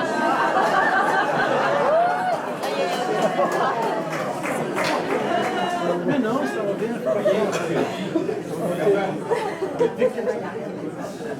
Bon, je pense qu'il va falloir rembourser. N'oubliez pas, c'est toujours le hasard.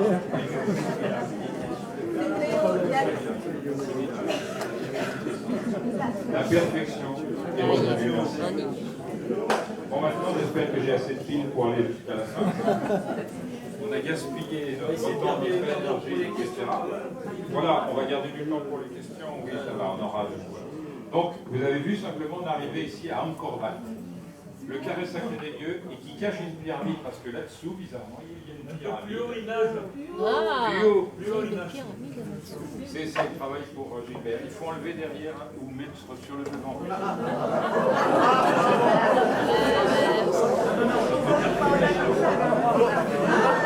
Tremblement de terre.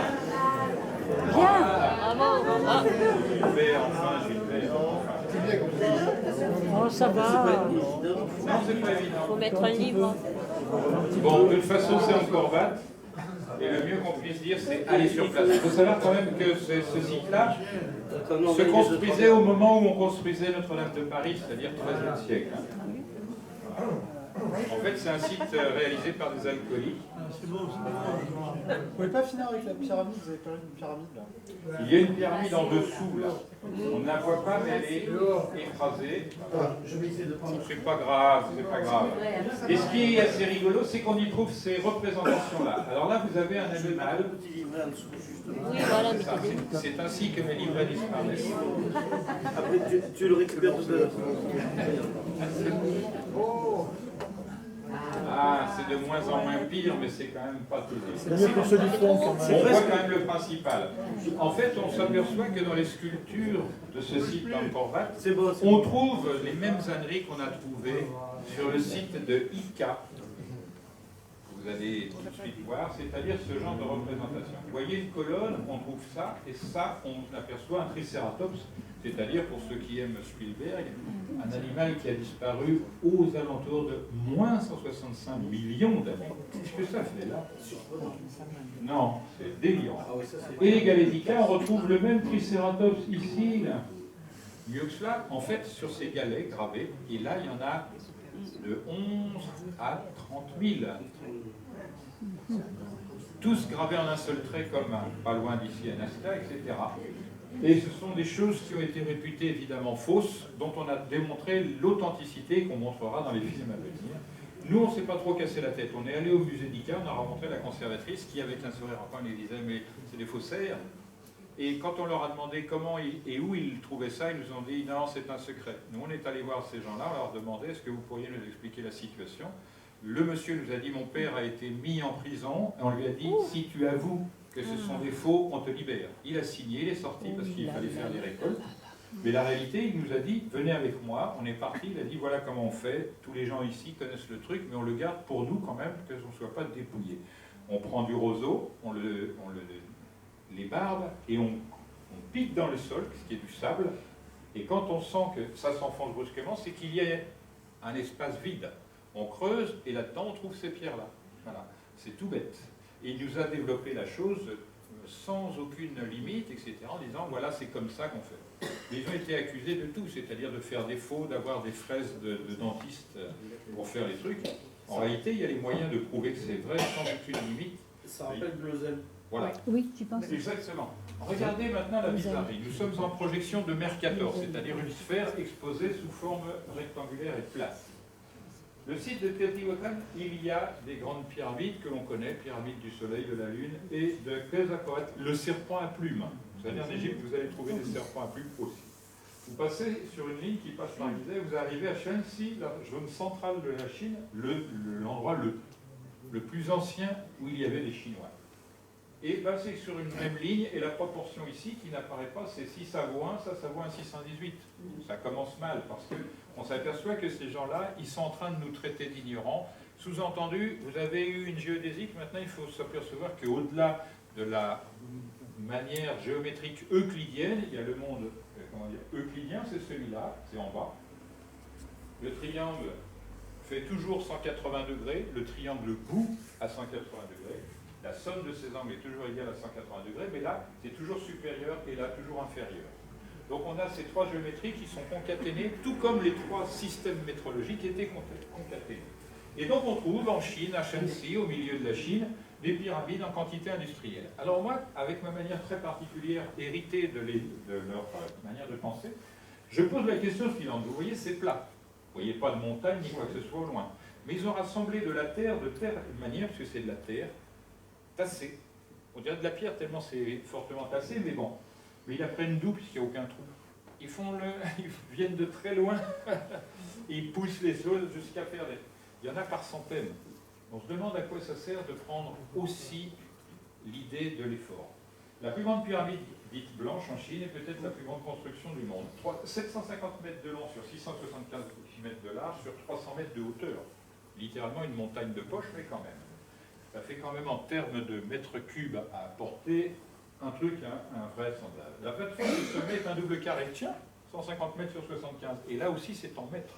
Les Chinois connaissaient-ils le mètre? Ils faisaient des pyramides parce qu'ils étaient Chinois ou Égyptiens en transit? Voilà la question. Parce qu'on s'aperçoit très rapidement, quand on a l'esprit, si je puis dire, intuitif en maths, regardez, 750 mètres, vous mettez 300 mètres de moins, et 675 mètres de moins, c'est que des éléments, si je puis dire, en relation ternaire. Comprenez ce que je veux dire? 75, c'est la moitié de 150, 150, la moitié de 300, et là, on va trouver des dimensions qui sont en relation avec 300 en longueur et en largeur, si on considère le demi-périmètre. Allez, j'en raconte pas plus, vous le saurez à votre prochain... Voilà. Gizeh en Égypte, regardez comment c'est fichu, pyramide de Khéops, et là, on voit bien l'apothème rentrante, de part et d'autre. Là, il n'y a pas d'apothème rentrant, c'est Képhren et l'Amykérinos et les pyramides dites d'Érel, encore un délire et les autres ici. Et on arrive à Shanxi, alors ici il y a le Nil, et là il y a un autre grand fleuve ici, puis pardon, on a ces grandes pyramides là. Décidément, ce petit appareil est capricieux. Ah, il ne veut pas, hein. C'est lui qui... C'est peut-être que la pile est terminée, comme j'avais pensé qu'elle se ferait. Bon, ben, on va changer de pile, éventuellement. Non, il ne veut pas, là, hein. Vous voyez, on a prévu... J'ai des piles s'il y avait besoin. On a des piles, parce que Vesna veille toujours à ces choses-là. On va prendre un petit repos de 5 minutes, mais rassurez-vous, on a... S'il y a des questions, voilà. De questions en attendant. Oui, où sont les toilettes? Non? Non, C'est bon. c'est...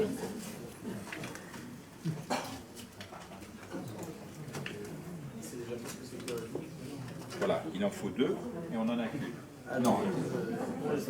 Simplement, regardez ceci, c'est la grande pyramide de Teotihuacan, dans les livres que j'éditerai à un moment ou à un autre. J'en profite pour parenthèse parce que, en fait, dans cette aventure, on a passé 10 ans, Patrice et moi, à mettre cela au point. D'abord parce que les gens de l'Institution de l'Image en France nous demandaient que je livre d'abord les secrets pour les évaluer, et on me proposait en tout et pour tout 600 000 €, alors que les Américains étaient prêts à mettre 10 millions de dollars sur la table. Donc c'était un peu bizarre. On s'est retourné auquel cas, compte tenu de cette situation, auprès des investisseurs qui n'étaient pas dans le monde de l'image. On a trouvé des investisseurs à Lyon, un industriel et d'autres personnes. Et dans le noyau de l'entreprise, il y avait un escroc. Et c'est cet escroc qui fait que ce film, qui devait être présenté en salle, qui a été adopté par la plus grosse maison de distribution du film du monde, Wild Bunch, eh bien, Wild Bunch avait dit, nous on veut ce film et on va faire notre entrée dans la télévision. Vous nous faites 3 fois 52 minutes. On a fait le premier 52 minutes, on le leur a présenté, ils ont dit, mais c'est génial, nous on veut un film de cinéma. On a recommencé.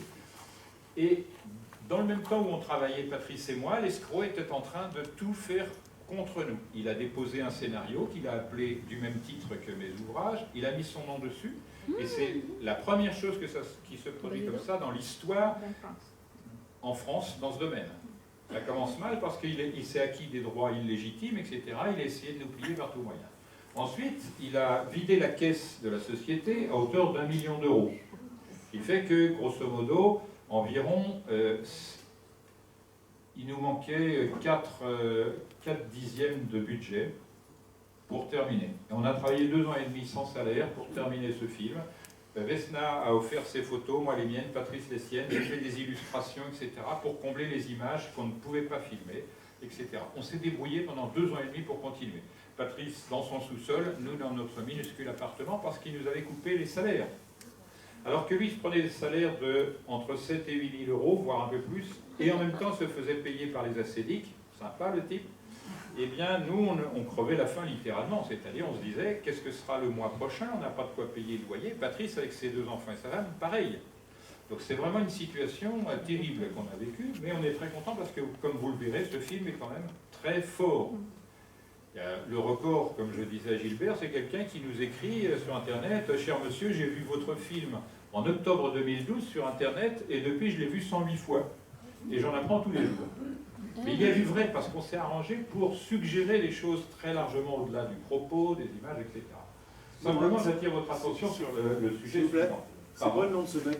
Pardon? C'est quoi son nom à ce mec-là? Parce que vous l'appelez Gollum? Non, c'est pas moi, ce sont les internautes. Il s'appelle Olivier Krasker-Rosen. Krasker-Rosen. Pour bien vous en souvenir, il y a d'autres, c'est-à-dire les gens de l'équipe technique l'avaient appelé Krasker-Rosen. Voilà. Pour vous donner. Alors, il y a un ami d'enfance à lui qui l'appelait sac à merde quand même. Pour vous donner une idée de l'ambiance et de la tension générale. Ce type-là arrivait avec la carte et le chéquier, il faisait ce qu'il voulait. Voilà. Il reprenait le matériel acheté par Patrice pour l'embêter. Il volait des pièces administratives et tout ce bazar. Ça va être traité, je ne sais pas, parce que le temps de la justice est très particulier, mais on espère sortir de ce marasme. On en est au 14e procès, sans argent évidemment, mais par exemple, vous avez entendu peut-être parler de cette émission de radio, Bob vous dit toute la vérité. On a fait chez lui on a fait 3 en tout, 3 émissions. À la première, une semaine après, il a eu des menaces de mort faites sur son téléphone personnel qu'il ne donne à personne, de nuit, à son domicile, en menaçant ses enfants.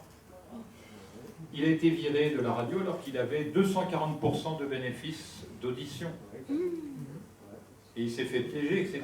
Mais il a recommencé, il dit « Personne ne me fera taire ». C'est son beau-frère qui soutient Patrice en offrant ses services d'avocat, gracieusement. Donc, je serai en mesure de vous dire un applaudissement pour cet homme-là, mais il ne le verra pas, il ne l'entendra pas. Mais c'est pour vous dire que la situation, quand même, est assez tendue. Et jusqu'à présent, à cause de cet individu qui a fait quand même du droit, je lui ai fait passer sa maîtrise, mais il n'est pas venu le jour de l'examen. C'est pour dire, 4 ans de droit et le reste de travers. Mais bon, la situation est quand même embêtante, parce que moi, je ne peux pas faire paraître mes livres qui sont sous contrat chez Guy Trédaniel, très bon éditeur, courageux et tout, parce que lui, il ne veut pas avoir affaire à un fou. On a eu des demandes d'investisseurs d'étrangers, des gens qui venaient en avion spécialement des Philippines pour nous voir, et repartaient aussitôt en disant on ne peut pas prendre le risque d'avoir un fou comme ça en face de nous, c'est désolé, mais quand vous aurez terminé avec ce zozo-là, on prendra volontiers le suivant. Alors, il se prétend, comment dire, découvreur de ce que j'ai découvert. À l'époque où j'ai fait mes découvertes, il n'était pas né, et ça n'est que cela. Oui. Alors moi, j'ai pas le droit de faire de la publicité pour ce film qui est sur Internet, mais rien ne vous empêche, vous, d'aller le chercher, de le trouver, de le copier. Il est très probable que ce soit cet individu qui l'ait mis pour nous couper l'herbe sous le pied, c'est-à-dire que ce film ne nous rapporte rien, pas notre salaire, voilà. Parce que, pour ma part, je n'ai reçu que la moitié de mon salaire que j'ai partagé avec Vesna. Voilà, et ainsi de suite. Le musicien, dont les musiques sont vraiment très belles, il y a 34 thèmes, il a touché 1 000 € en tout et pour tout. C'est comme ça. Il y a 19 personnes qui sont en procès avec cet individu, mais comme il y a des accointances dans les arcanes de la justice. Ça Voilà. tu as pu mettre les deux piles. On va faire un essai. Donc c'est sur YouTube, vous tapez la révélation des pyramides. Version française. Version française. Il y a Je me 5 minutes dépêche. et après on passe aux questions. Voilà, je me dépêche. Alors ça ne fonctionne pas plus, c'est normal parce que j'ai pas mis la chose. Et voilà, ça devrait aller d'un seul coup mieux. On l'a vu ça, donc on passe à la suite. Ça, le côté de la pyramide de Teotihuacan, c'est le même à quelques mètres près de la grande pyramide, mais la hauteur c'est la moitié. Et on verra donc qu'il y a des relations avec eux. Mais si on analyse sur la Terre les relations entre Nazca, qu'on a vu tout à l'heure, et Cephis et tout ce bazar, ici, Gizeh et Teotihuacan, on s'aperçoit que, tiens, ça c'est une ligne intermédiaire qui débouche sur les grandes pyramides du Honduras, ici, Teotihuacan, Nazca. Maintenant, on va aller de l'autre côté de la planète bleue, très rapidement, et on s'aperçoit que les sites en question sont sur un cercle qui est appelé l'équateur, et que les distances en miles, regardez, un équateur passant par Gizeh, Nazca, etc., 12 446 miles divisé par 16 692, c'est-à-dire cette dimension-là, 12 446, c'est-à-dire encore Nazca, la moitié du périmètre terrestre par cet équateur penché. Et cette distance-là, le résultat, c'est le nombre d'or. Si on prend cette distance-là et qu'on divise par celle-là, le résultat, c'est le nombre d'or. Gizeh de Pâques, nombre d'or multiplié par 10 000. Donc là, on s'aperçoit que ce qui a été exposé tout à l'heure pour le site de Gizeh continue autour de la Terre. Et ça donne ça. Ce que j'appelle une géodésique, on peut faire une projection de type Mercator, ça donne ça. Hein. L'île de Pâques toute seule, ici, donc, de ce point de vue-là. Et là, on a une relation en termes de densité de population, on verra ça dans les films. Et sinon, la géodésique, sa vraie figure sur un cylindre, c'est ça. Donc c'est quelque chose qui n'est pas fait au hasard. Oui. Si vous parlez plus fort, c'est d'accord. Vous parlez d'à peu près toutes les pyramides dans le monde. Est-ce que celle les pyramides de Bosnie? Non. Nous sommes allés en Bosnie et on n'a pas validé pour l'instant cette chose-là parce qu'il y a le comportement de Semir Osmanagić d'un côté qui pose problème et la nature même de la chose, à savoir, ça a l'apparence de pyramide, mais ça n'a certainement pas été construit par l'homme. Ça, c'est le résultat de l'analyse géologique. Donc on reviendra là-dessus ultérieurement pour préciser notre pensée. Et le Mexique? Et qu'est-ce qu'il a le Mexique? Oui, c'est inclus à ça. Regardez, ici on passe, on a vu que la ligne passait par le Mexique. Regardez, donc le Pentagone il se trouve là, l'île de Pâques en bas à droite, au-dessus Gizeh et à gauche Angkor Wat. Et on va voir que ça c'est encore mieux que ça, puisque Angkor Wat et Nazca sont face à face, c'est-à-dire aux antipodes, et l'île de Pâques et Mohenjo-Daro, qu'on a vu tout à l'heure, sont aux antipodes. Donc, il y a une égalité Angkor Wat, Nazca, Mohenjo-Daro, l'île de Pâques. En d'autres termes, Angkor Wat est aux antipodes, et il n'y a pas de problème là-dessus. Là où ça devient rigolo, c'est que la distance Mohenjo-Daro-Gizeh est égale à la distance Nazca-île de Pâques. Vous voyez, ça, hop là, Mohenjo-Daro-Gizeh, c'est la même distance Nazca-île de Pâques. Et on va continuer comme ça jusqu'à découvrir ceci, c'est que la distance Angkor Wat-Gizeh, ici, multipliée par le nombre d'or, c'est Gizeh-Nazca. Et la distance Gizeh-Nazca multipliée par le nombre d'or égale Nazca-Angkor Wat. C'est le triangle dont je vous ai dit que le petit côté multiplié par une valeur transcendante égale le grand côté, qui multiplié par la même valeur transcendante donne... Comment ça s'appelle pour un triangle, la grande ligne? L'hypoténuse. Voilà. Donc c'est la même chose, mais expliqué sur le mode sphérique. Donc c'est des matheux qui continuent. Maintenant, la fonction du sphinx de Gizeh, vous allez la voir, c'est éclatant. C'est une ancienne représentation purement astrologique. Parce que l'astrologie, ça n'est pas ce qu'on décrit dans les journaux, ça n'est pas ce que condamnent les astronomes, c'est autre chose. C'est une représentation dynamique du ciel. Je ne vais pas rentrer dans le détail parce que sinon ça vous empêcherait de poser des questions. Remarquez, les dimensions du sphinx de Gizeh sont en relation avec π carré puisque sa longueur est en mètres 72. C'est un cinquième de cercle, 72 degrés. Et équivaut à 137,09 coudées. Vous avez vu 137,09, c'était quoi? C'est l'angle de Wiener. On trouve 137 dans l'angle de Wiener, c'est-à-dire le symbole de vie. Et je trouve que le nom justement de ce sphinx, c'est Saf, c'est-à-dire image de la vie. Or, les 362 degrés d'un cercle divisé par π carré, ça fait 137,09. Donc on voit que là, on nous parle de la vie. Il y a un monsieur qui pose une question là. Ouais. Vous parlez en coudées et en mètres. Oui. Et l'addition, que ce soit découler mes mains, on arrive à des résultats congruents. Voilà. C'est ça d'ailleurs l'art particulier de ces gens-là. Maintenant, la fonction du sphinx, on sait qu'il regarde le soleil levant à l'est. Or, lui, le lion, c'est le signe zodiacal astrologique du lion, et la tête, c'est le Verseau, parce qu'on appelle ça le Verseau, mais avant, ça s'appelait l'ange. Et vous avez ça dans la relation des évangiles, et même dans le fameux texte d'Ézéchiel. Cet individu avait 4 figures, une tête d'ange, une tête d'aigle, une tête de lion, une tête de taureau, qui sont les signes fixes des astrologues. Donc là, c'est l'axe lion-ange, c'est-à-dire l'axe en question. Le mélange, il est où sur le plateau? Ben, c'est la tête du sphinx. La tête du sphinx, c'est le Verseau, anciennement appelé ange, et le lion, c'est un axe. Dans le zodiaque, le lion et le Verseau se font face. Ouais, mais vous avez l'autre axe, il y a l'axe taureau. Oui, mais ça, c'est pour les gens qui habitaient Sumer, où on voit des taureaux ailés. Ça, vous le verrez dans le film. Donc, c'est la preuve, si je puis dire.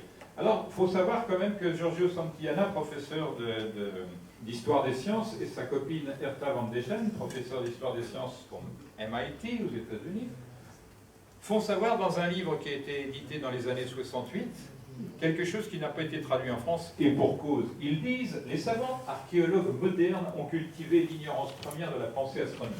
Certains d'entre eux ne sachant même pas ce qu'est la précession des équinoxes. C'est-à-dire qu'ils sont tellement ignorants que ce qui devrait frapper leurs yeux s'ils étaient instruits correctement, non, pas de résultat. Donc, ce qu'il faut savoir, c'est que la Terre va mettre 26 920 ans en moyenne pour faire un tour complet par rapport aux étoiles. Ça veut dire que tous les 72 ans, une étoile va arriver en retard sur le point de repère d'environ 1 degré. 72 ans multipliés, qu'on a vu 72 là, en mètres pour la dimension du sphinx. On voit quand même ces choses-là assez terribles. Et sur le sphinx, on voit une grosse bosse là. Ça représente ça, sur la constellation en question, qui est appelée en arabe Al-Qalb al-Asad, c'est-à-dire le cœur du lion. Or, un lion, un animal, il n'a pas ça ici. C'est-à-dire que c'est une représentation de quelque chose céleste. Donc, cette protubérance sur le poitrail du sphinx, qui n'a jamais été expliquée, appelée le cœur du lion, figure l'étoile Régulus, reine du ciel, comme son nom l'indique. C'est le retour de l'étoile Régulus en face du sphinx qui fait qu'on sait qu'il y a un tour entier de 25 920 ans qui a été fait. Voilà la fonction du sphinx. Mais à quoi ça sert? Simplement à nous dire que nous arrivons à une époque dans laquelle il y aura des perturbations et qui commence justement parce que vous avez vu hier dans la région des incongruences météorologiques, des tsunamis, des orages, des tremblements de terre, des éruptions volcaniques imprévisibles et de plus en plus violentes. Et les coups de canon des Turcs. Oui, si vous voulez, si on peut parler de la légende. Voilà, ça c'est la version qui a été exprimée par ce monsieur à casquette, sans le savoir. De l'autre côté, ils avaient l'autre axe fixe, à savoir le taureau et les. Oui, j'ai pas posé la question pour ça. En fait. Non, non, mais c'est pas ça, je vous réponds sans que vous ayez posé la question. Non, mais je veux dire, c'est pas cette question-là que j'ai posée en fait. Mais... Ah bon? C'était plus par rapport en fait à ce qui est dit dans le film. Parce que en fait là, vous me dites que l'axe en fait ange-lion, oui. Pour vous, il est symbolisé par le sphinx. Il n'est pas symbolisé, il est emblématisé. Emblématisé. Mais dans le film, en fait, c'est pas exactement présenté comme ça, puisqu'on voit en fait l'axe avec la croix comme ça, vous avez des petites photos, il y a 4 photos.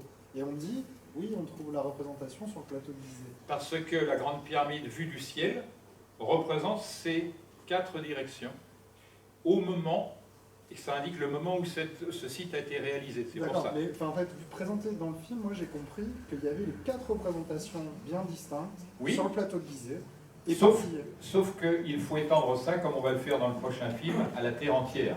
C'est-à-dire qu'on va voir ces 4 axes se figurer dans une horloge générale. C'est pourquoi j'ai appelé ça une métamachine, c'est-à-dire une machine qui fonctionne.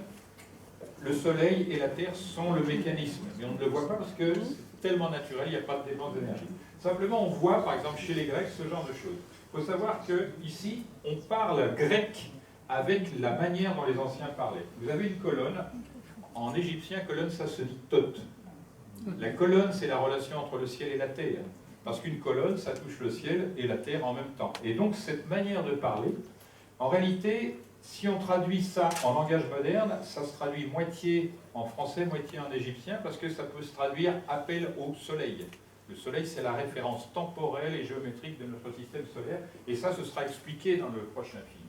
Et là, on a donc ce type-là qui s'appelle Oedipe Choupeau, enfin bon, qui questionne le sphinx, et il dit la question suivante, le sphinx, qu'est-ce qui, au début, marche à 4 pattes, ensuite marche à 2 pattes, voilà.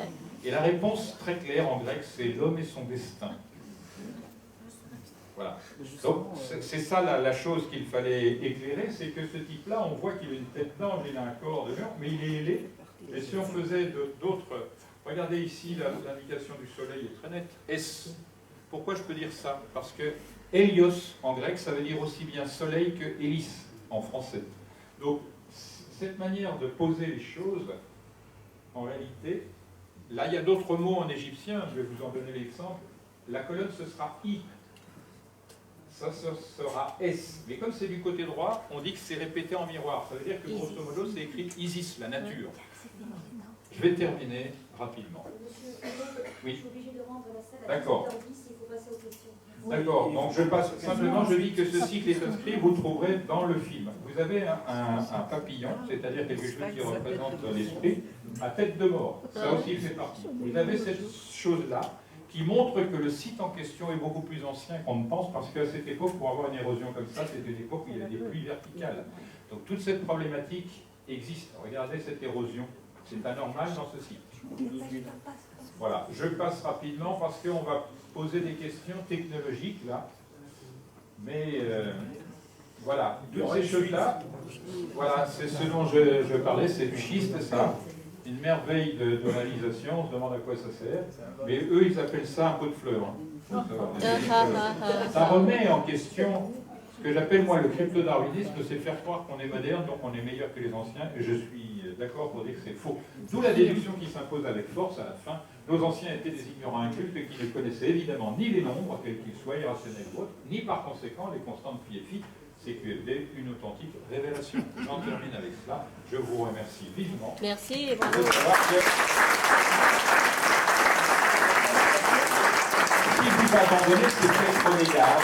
Les charlatans s'y logeront et les imbéciles aussi. Pas de milieu, la science ou l'ignorance. Et la science ne veut pas que ces faits, l'ignorance les prendra. Vous avez refusé d'agrandir l'esprit humain, vous augmentez la bêtise humaine. Il en va de même en égyptologie, dans d'autres domaines, c'est-à-dire ce qu'on appelle les sciences parallèles qui sont en réalité perpendiculaires. Il en va de même pour l'ufologie et ces choses-là. Et je remercie toutes les personnes qui ont le courage d'affirmer leur volonté de chercher librement, parce que c'est comme ça que les choses se feront. Merci. Question?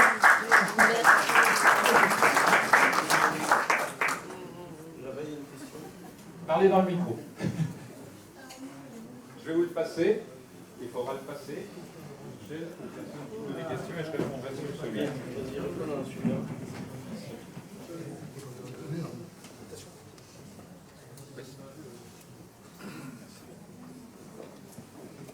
La question. Alors, en fait, deux questions. Premièrement, le film qu'on voit sur Internet et qu'on a vu à la télévision, Révélation des pyramides, n'ont pas été fait par vous. Si, c'est mon film dont je suis l'auteur, et l'escroc a vendu ce film le moins cher possible à une télé pour nous empêcher de le vendre à son prix. D'accord. Alors, mais il a fait mieux, il a fait un faux en anglais, qui s'appelle La Révélation des pyramides. Le texte a été changé de fond en comble. Nous, on disparaît du film, Patrice et moi. Le texte modifié, et ce qui était présenté comme hypothèse est présenté comme la vérité absolue. Donc, voilà. Alors, ça, c'est une partie d'un ajustement intéressant. Deuxièmement, et ça, c'est vraiment la question que je me suis posée quand j'ai vu le film, pourquoi les archéologues nient ce genre de choses? En fait, ils ne se sont pas exprimés. Et personne n'a... Il y a des universitaires, d'authentiques scientifiques qui nous ont dit « Continuez, c'est la bonne voie ». Comment doit-on faire quand on a un doctorat dans ce domaine pour travailler, etc. Alors, il y en a même des étudiants qui nous ont dit « Moi, je suis à 15 jours de mon doctorat, j'ai envie de tout arrêter. Je dis surtout, continuez, passez votre doctorat, vous serez comme le cheval de Troie. Vous reviendrez, et ce qui vous paraîtra fort, juste, etc., il faudra le défendre à ce moment-là. » Alors, donc, il y a des gens courageux. On a un universitaire canadien polyvalent qui a dit « Moi, j'ai vu ce film, j'ai pris conscience de quelque chose qui ne va pas, j'ai arrêté d'enseigner, j'ai arrêté de jouer au professeur et je me dédie dorénavant à faire que le gouvernement canadien réoriente les études des étudiants vers cela pour qu'ils étudient. » On a d'autres choses qui n'ont pas du tout ce même aspect. Par exemple, Luc Besson, il a créé une école de cinéma avec sa firme Europa, et il prend comme modèle le film.